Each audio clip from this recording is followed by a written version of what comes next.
Doctor Irfan है जिनके बहुत ज़्यादा मिलियंस में फॉलोअर्स हैं, उन्होंने बयान दिया है जो तरबूज है उनको इंजेक्शंस लगते हैं। आपके ख्याल में कि क्या इस तरह का बयान जिससे किसानों की बहुत बड़ी तादाद मुतासिर हो रही है? इस वाले मामले पर उन्होंने कोई तहकीक ज्यादा नहीं की कि तरबूज के लिए हमारी प्रायोरिटी क्या होती है कि लाल सुरख होना चाहिए। लाल सुरख तब होगा कि जब वो प्रॉपर पका हुआ होगा, सही अपने जोबन पे होगा, जब बिल्कुल।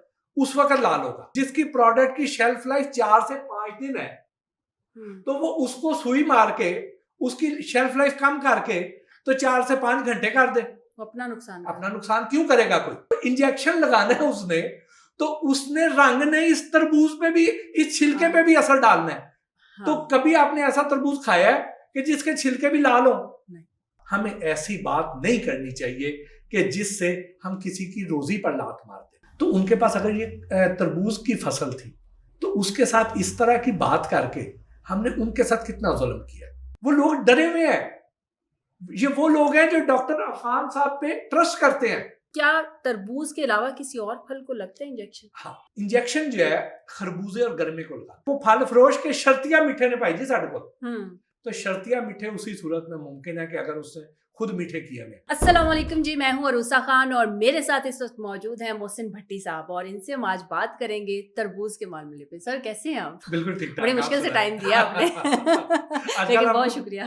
आजकल आपको पता है कि बहुत ज्यादा ये इशू ऐसा चल रहा है तरबूज वाला कि लोगों में खौफ और रास फैला हुआ है, लोग डरे हुए हैं। हाँ, तो ये बड़ा आपने टाइमली कवर कर लिया। एड्रेस किया। अच्छा, वैसे तो हम हर साल ही जब भी गर्मियाँ आती हैं तो हम सुनते हैं कि तरबूज जो है वो मार्केट में आ रहा है, तो जब भी लाल तरबूज निकला है तो हम कहते हैं इसको इंजेक्शन लगा है, और जब वो लाल ना निकले तो हम कहते हैं इसको इंजेक्शन नहीं लगा। तो अभी इस दफ़ा जो है ये टॉपिक ज़्यादा इस वजह से भी उजागर हुआ है कि डॉक्टर इरफान है जिनके बहुत ज़्यादा मिलियंस में फॉलोअर्स हैं और पेशे के लिहाज से वो डॉक्टर हैं, उन्होंने बयान दिया है कि जो तरबूज है उनको इंजेक्शंस लगते हैं। तो आपके ख्याल में कि क्या इतने मिलियंस वाले बंदे को ये बयान देना चाहिए, इस तरह का बयान जिससे किसानों की बहुत बड़ी तादाद मुतासिर हो रही है? देखिए अरूसा, सबसे पहली चीज तो ये है कि जितने हमारे फॉलोअर्स बढ़ते जाएंगे ना, इसका मतलब ये है कि उतने ज्यादा लोग हमारे पे ट्रस्ट कर रहे हैं और उतनी हमारे ऊपर ज्यादा जिम्मेदारी आयद होती है कि हमें बहुत फूंक फूंक के कदम उठाना है, बहुत ज्यादा एहतियात करनी है कि अगर हमारी तरफ से कोई ऐसी इंफॉर्मेशन चली गई कि जो ऑथेंटिक ना हुई, मुस्तनद ना हुई, तो इसका मतलब ये है कि हम तो बहुत से लोगों की जिंदगियों के साथ खेल जाएंगे, उनके रोजगार के को तबाह कर देंगे। तो हमें और ज्यादा मुताब होना चाहिए। डॉक्टर साहब जो हैं, हम जाहिर है उनके बड़े फैन हैं, उनको देखते हैं, सुनते हैं, लेकिन बात यह है कि इस वाले मामले पर उन्होंने कोई तहकीक ज्यादा नहीं की। क्योंकि आप इस तरबूज वाली जरा सप्लाई चेन को जरा समझे, सिस्टम को समझे कि तरबूज के लिए हमारी प्रायोरिटी क्या होती है कि लाल सुरख होना चाहिए।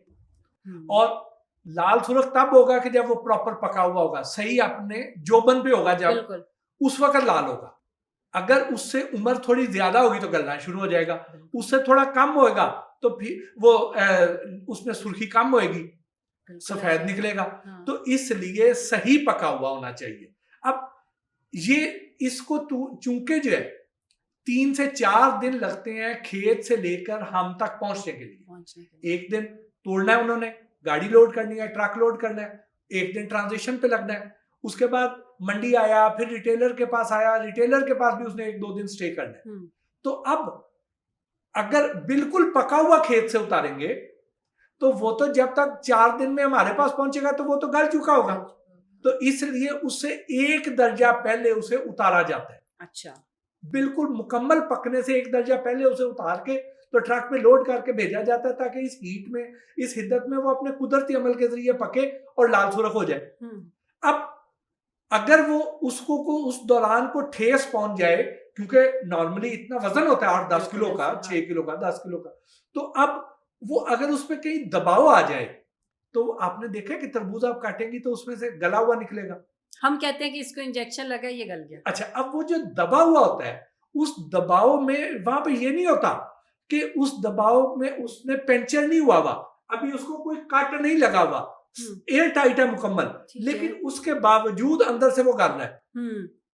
तो अगर उसको वहां पे इंजेक्शन लगा दिया जाए, पंक्चर कर दिया जाए, तो उसका गलने सड़ने का अमल बहुत तेज हो जाएगा और वो अगले 4 से 5 घंटों में वो गल जाएगा, वहां से खराब होना शुरू हो जाएगा। तो वो फार्मर जिसकी प्रोडक्ट की शेल्फ लाइफ 4 से 5 दिन है, तो वो उसको सुई मार के उसकी शेल्फ लाइफ कम करके तो 4 से 5 घंटे कर दे, अपना नुकसान अपना नुकसान क्यों करेगा कोई? इसलिए इसका मतलब ये हो गया कि वहां पे उस मरहले पे नहीं होता।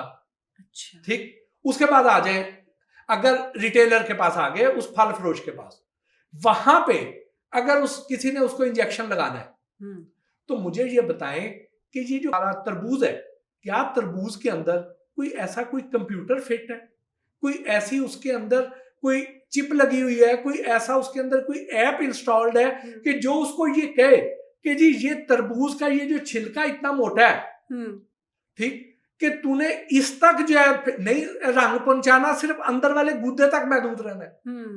क्या ऐसा मुमकिन है? क्या उसे इस तरह पाबंद किया जा सकता है तरबूज को? नहीं किया जा सकता। तो जब इंजेक्शन लगाना है उसने, तो उसने रंग नहीं, इस तरबूज पे भी, इस छिलके पे भी असर डालना है। तो कभी आपने ऐसा तरबूज खाया है कि जिसके छिलके भी लाल हो? कभी नहीं खाया। तो इसका मतलब यह है कि आपने कभी रंग वाला तरबूज नहीं खाया, आपने हमेशा बिल्कुल ठीक वाला खाया। तो क्या वाकई तरबूज को इंजेक्शन लगता है या नहीं लगता? नहीं लगता। अगर हमारे यहाँ पे आपके मिलियन में फॉलोअर्स हैं आपके भी, तो यहाँ जो लोग देख रहे हैं वो आके कमेंट में बताएं हाँ कि क्या उन्होंने कभी ऐसा तरबूज खाया कि जिसके छिलके भी लाल थे। क्योंकि जब इंजेक्शन लगना है तो फिर उसके बाद उसने इधर उधर फैलना है। अच्छा। रंग ने, तो वो छिलके उसके जो है हमेशा सफेद होते हैं, जब रंग लगेगा तो वो भी लाल हो जाएंगे। तो मुमकिन नहीं है।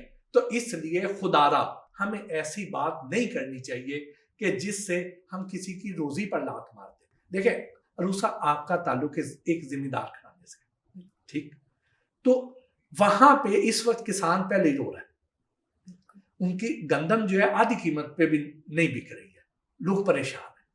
तो उनके पास अगर ये तरबूज की फसल थी, तो उसके साथ इस तरह की बात करके हमने उनके साथ कितना जुल्म किया।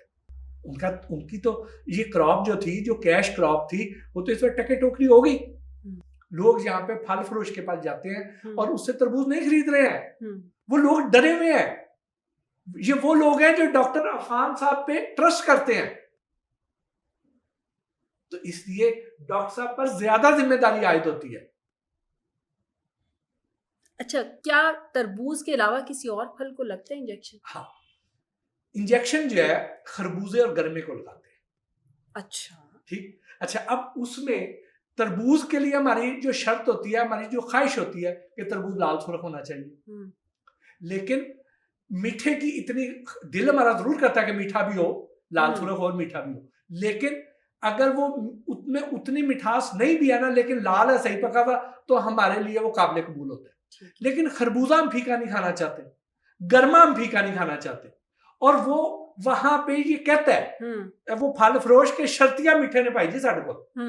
तो शर्तिया मीठे उसी सूरत में मुमकिन है कि अगर उसने खुद मीठे किए में, अदरवाइज तो बंद खरबूजे को या गर्मे को बाहर से कैसे सूंघ के बता सकता है कि ये मीठा है। उसमें उसकी निशानी आपको मैं बता देता हूँ।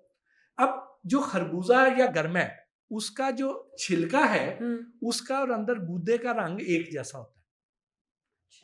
जैसे तरबूज का छिलका अगर आधा इंच मोटा है, तो वो व्हाइट है और अंदर गूदा लाल है, छिलके की अंदरूनी साइड व्हाइट है ना, तो खरबूजे और गर्मे की अंदरूनी साइड भी व्हाइट है और गूदा भी व्हाइट है। वहां पे उसको कलर वाला इंजेक्शन नहीं लगाया जाता, उसको लगाया जाता है स्क्रीन का टीका, आर्टिफिशियल स्वीटनर, और वो ट्रांसपेरेंट होता है, उसका कोई रंग नहीं होता।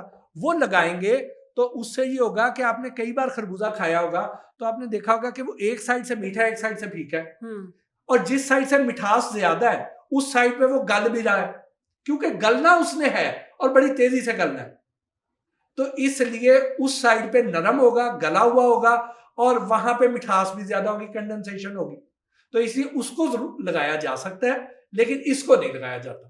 इसको नहीं लगाया जाता, इसलिए बेफिक्र हो गए तरबूज खाएं।